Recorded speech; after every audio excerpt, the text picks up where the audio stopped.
দেখি কয়েকদিনের মধ্যে ব্যাক করতেছি। আর হইতাছে যে আমি মনে করি কি যে 10টা আলতু ফালতু কন্টেন্ট দেওয়ার থেকে একটা মনে করে যে তোমার কন্টেন্টের মতো কন্টেন্ট দিমু, যাতে তোমরা দেখতে পারো, মজা নিতে পারো, বিনোদন পাও।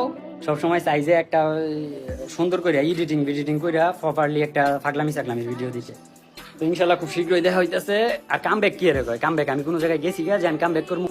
আমি গেমিং কমিউনিটির মানুষ, তোমাগো ইয়া ফরুবেল ভাই জাতির প্রভাবী গেমিং এ আসি, গেমিং এ থাকমু, গেমিং এ কি যতদিন থার হয় ততদিন থাকমু।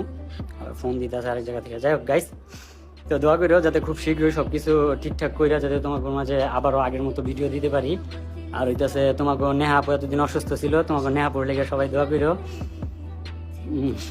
দুর্বল না, অসুস্থ ছিল, যার কারণে সবকিছু মিলাই আমরা মনে করি যে এই যে ইউটিউবের থেকে ইউটিউবের মধ্যে ইয়া আছি আর কি। আর আমার তো বিবেজ আইডি নাই।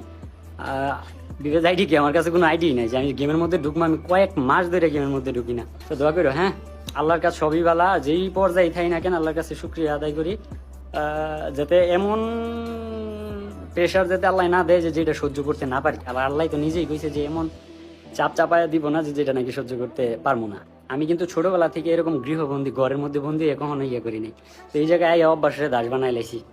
ওকে, সবাই নেহার জন্য দোয়া করো। হ্যাঁ, আল্লাহ হাফেজ, সবাই ভালো থেকে সুস্থ থেকো, আল্লাহ হাফেজ। কন্টেন্ট